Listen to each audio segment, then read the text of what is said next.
What's going on, everybody, and welcome back to Comic Breakdown. In this video, we are continuing on with Carnage Reigns. This will be part 2 of 7, and this issue is Miles Morales Spider-Man issue number 6. Now, in the Carnage Reigns Alpha, we saw CLETUS Kasady and Spider-Man going at one another. And when Miles Morales had hit the arc reactor that is in CLETUS Kasady's new symbiote suit, we saw a giant explosion. And so the fate of CLETUS Kasady, it is still very much up in the air. Now we see the fate of Scorpion and Spider-Man in all of the wreckage. So make sure you guys have subscribed to the channel, make sure that you like this video, and with that being said, let's dive into this breakdown.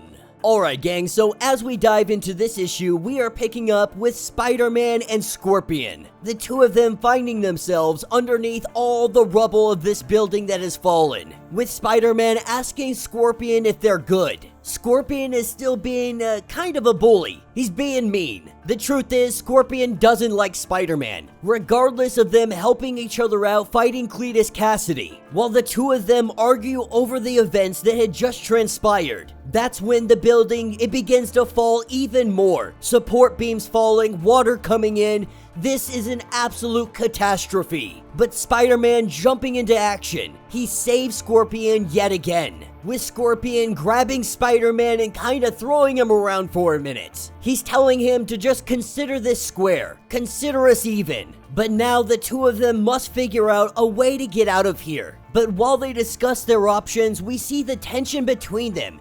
It's just so great. Scorpion has no intention of really working with him, while they really are trying to get along. It's just not working. While the two of them argue amongst themselves, this is where they find a survivor, a young woman that is stuck here trying to get out. And so of course, Spider-Man jumps into action. But for Scorpion, he is too afraid that this might be a clone of CLETUS Kasady. Not wanting to take any freaking chances, he goes in to kill her. And Spider-Man tries to slow him down, tries to say, hold on just a second. The way he sees it, the both of them are busted up.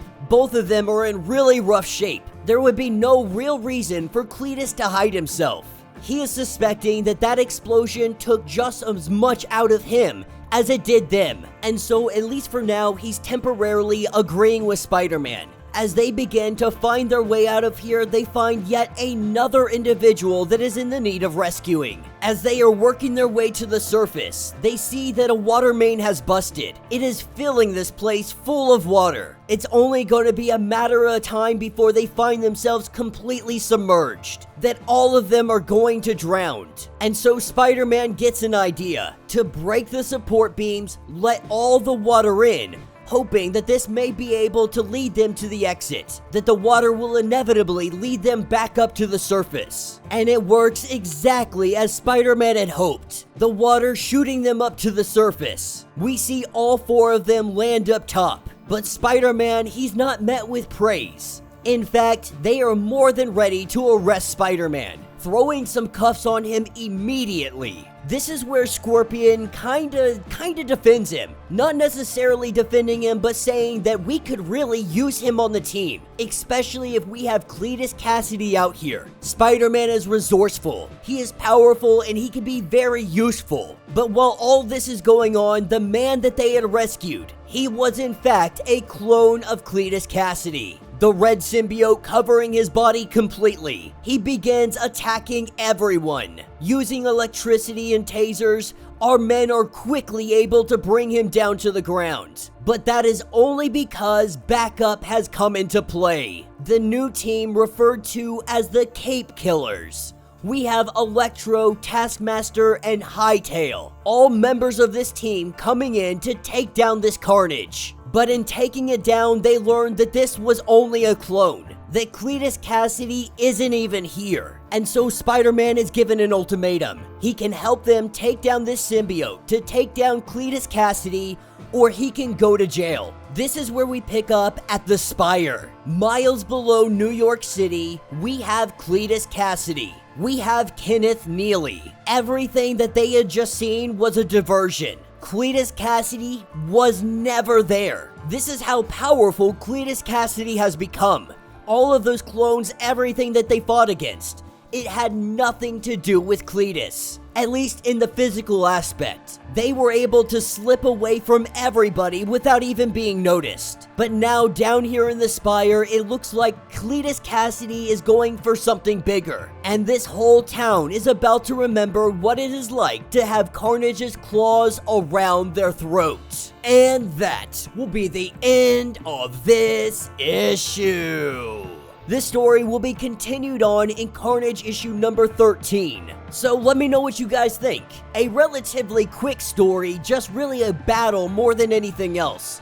But we are seeing that CLETUS Kasady is much smarter than he once was. With the help of Kenneth Neely, they may have been at that diner initially, but they quickly made their exit, leaving behind distractions for the police, Miles, and everybody else. The whole purpose of this was to get themselves down to the Spire. CLETUS Kasady is making moves, just like Carnage is. Maybe this is a plan that they had made together, and that we will eventually see CLETUS and Carnage coming back as one. What we do know is that during the Summer of Symbiotes, Carnage is getting ready to go and take on Null. How this is possible, we still don't know yet, especially considering that Null had died. And for those wondering, Eddie Brock is not technically Null. Eddie Brock is a King in Black, but he is not Null. Now, there is a theory that maybe he'll eventually become Null, but as it stands, there is no evidence to suggest that Eddie Brock is Null.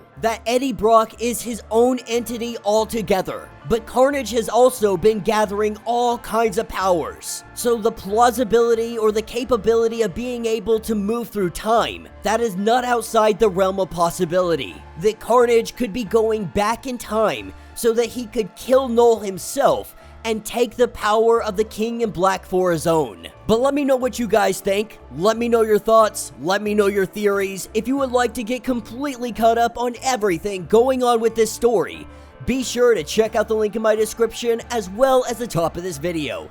It will get you completely caught up on everything going on with this story. If you would like to support the channel, you can always do so by joining the channel membership. Much like Patreon, having multiple different tiers, from $1 to $50. From loyalty badges to getting comics every single month. Not only does this help out the channel tremendously, but you are getting tons of perks in the process. If you are unable to do this, do me a favor, subscribe to the channel, like this video, hit that notification bell, and with that being said, until the next breakdown.